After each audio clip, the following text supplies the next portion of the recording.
যারা বাংলাদেশকে দুর্নীতি করে দেশের অর্থনীতিকে ধ্বংস করে দিয়েছে, সেই দুর্নীতিবাজরা যখন দুর্নীতির বিপক্ষে কথা বলতে যে প্রকারান্তরে নিজেদের দুর্নীতি ঢাকার চেষ্টা করছেন, প্রকারান্তরে বিএনপি জামাতের দুর্নীতিবাজরা নিজেদেরকে তাদের যে দুর্নীতির বিরুদ্ধে সাজা হয়েছে, দুর্নীতির দায়ে কারাগারে নিক্ষিপ্ত হয়েছে, সেই দুর্নীতিবাজদের মুক্ত করার জন্য আন্দোলনের নামে যে নৈরাজ্য সৃষ্টি করতে যাচ্ছে, তার বিপক্ষে আমরা আজকের আওয়ামী লীগের প্রতিষ্ঠা বার্ষিকীর সভায় আমরা আলোচনা করতে চাই। দুর্নীতিবাজরা যদি ভুলে যেয়ে থাকেন, বিএনপি জামাতিদের দুর্নীতিবাজরা দুর্নীতি করে লন্ডনে সম্পদের পাহাড় করেছেন। এখন লন্ডনে বসে বাংলাদেশের গণতন্ত্র এবং বাংলাদেশের মানুষের অধিকারকে যারা খর্ব করতে চায়, ষড়যন্ত্র করতে চায়।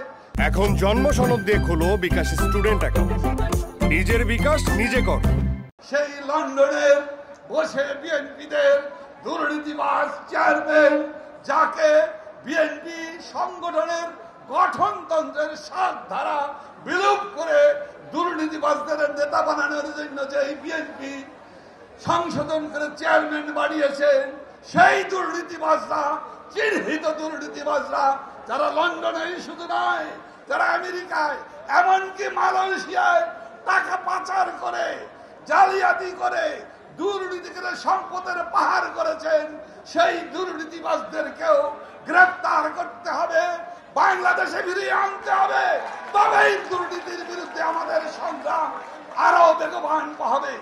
প্রিয় বন্ধুরা, দুর্নীতির বরপুত্ররা দুর্নীতির বিরুদ্ধে কথা বলে প্রকারান্তরে দুর্নীতিবাজদেরকে রক্ষা করার মায়া কান্নায় নেমেছে।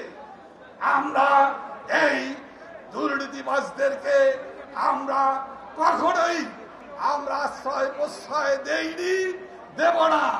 আওয়ামী লীগ দেশরত্ন শেখ হাসিনার নেতৃত্বে দুর্নীতির বিরুদ্ধে, মাদকের বিরুদ্ধে, চাঁদাবাজির বিরুদ্ধে যে জিরো টলারেন্স নীতি, সেই নীতির প্রশ্নে আমরা